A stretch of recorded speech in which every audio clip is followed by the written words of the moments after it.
Start. Hi friends, எப்படி இருக்கீங்க? Super. இன்னைக்கு ஒரு கல்லூரியில் டிகிரி முடிச்சுட்டு வரக்கூடிய ஒரு இளைஞன் ஒரு இன்டர்வியூக்கு போகிறாரு. அவர் எதிர்பார்த்தது மாத சம்பளம்.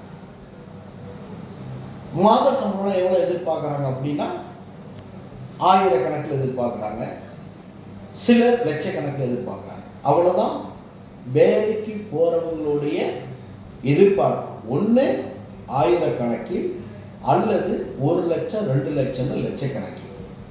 வேலைக்கு போகிறேன்னு முடிவு பண்ணக்கூடிய யாராவது ஒருத்தர் என்னுடைய வருமானம், என்னுடைய மாத வருமானம் கோடிக்கணக்கில் எனக்கு சம்பளம் கொடுங்கன்னு யாராவது முயற்சி பண்ணியிருக்கோமா? 99.99.9 ஒரு சிலர் அப்படி நினைக்கலாம். ஆனால் மெஜாரிட்டியான இளைஞர்கள் எதிர்பார்க்கக்கூடிய விஷயம் என்னன்னா ஆயிரக்கணக்கில் வருமானம் அல்லது லட்சக்கணக்கில். இதுக்கு என்ன காரணம் நினைக்கிறீங்க? வேலைக்கு போனால் அவங்க சம்பாதிக்க முடியும். there's a limitation. ஆயிரக்கணக்கில் சம்பாதிக்கலாம், 1 லட்சம் 2 லட்சம் லட்சக்கணக்கில் சம்பாதிக்க முடியும். ஆனால் கோடிக்கணக்கான வருமானத்தை சம்பாதிக்கணும் அப்படின்னா அதுக்கு தொழிலே சிறந்தது, பிஸ்னஸே சிறந்தது. இந்த பிஸ்னஸ்ன்னு சொன்னால் எல்லாத்துக்கும் மைண்டில் வர்றது என்ன? பெரிய ஹியூஜ் கேபிட்டலை இன்வெஸ்ட் பண்ணணும் அப்படின்னு சொல்லி பழக்கியிருக்காங்க. மை டியர் ஃப்ரெண்ட்ஸ், இந்த வீடியோ பார்க்கக்கூடிய என்னுடைய இளைஞர்களே, இளைஞர்களே, தயவு செய்து புரிஞ்சுக்குங்க. 20 வருஷத்துக்கு முன்னாடி இருக்கக்கூடிய ஆப்பர்ச்சுனிட்டி இல்லை இந்தியாவில். நம்ம 2026 இருக்கோம். உங்களுடைய எண்ணம் எதுவே அதுவே உங்களுடைய வருமானமாக மாறுகிறது. உங்களுடைய குவாலிஃபிகேஷன் என்னவோ, உங்களுடைய தகுதி என்னவோ, உங்களுடைய அனுபவம் என்னவோ அதை பொறுத்து உங்களுக்கு மாத வருமானம் ஆயிரக்கணக்கில் லட்சக்கணக்கில் வேலைக்கு போனால் தான் தீர்மானிக்க முடியும். அது வேலை தான். கோடிக்கணக்கில் சம்பாதிக்க வேண்டும் என்றால் நீங்கள் ஒரு என்டர்பிரனராக உள்ள வரணும். ஒரு தொழில் முனைவோராக உங்களை நீங்கள் இந்த சொசைட்டியில் அறிமுகப்படுத்திக்கணும். அதற்கு பணம் தேவையில்லை, ஐடியா போதும், கிரியேட்டிவிட்டி போதும். நான் ஒரு என்டர்பிரனராக வரணும், ஒரு தொழிலதிபராக வரணும்னு நீங்கள் முடிவு பண்ணால் போதும்.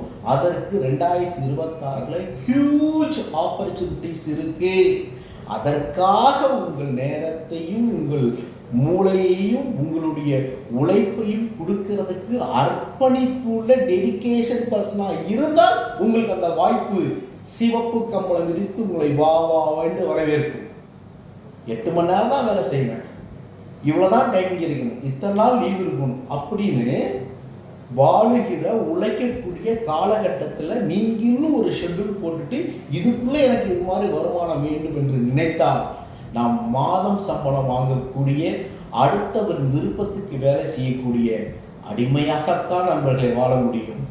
ஒரு என்டர்பிரனராக வர முடியாது, என்டர்பிரனராக வர முடியாது. So choice is yours.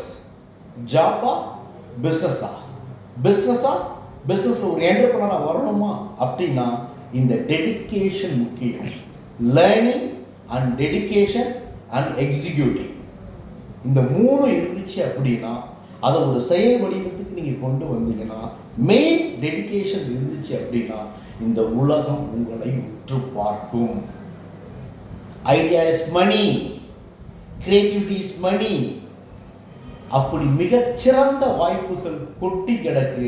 அதற்கு உங்களை தயார்படுத்தக்கூடிய, ஆயத்தப்படுத்தக்கூடிய சூழலையும் உருவாக்க உங்களால் முடியுமானால் உங்களால் ஒரு தொழிலதிபராக இந்த சமுதாயத்தில் விரும்பும் வளமான வாழ்க்கையை வாழ முடியும் என்பதே நிதர்சனமான உண்மை.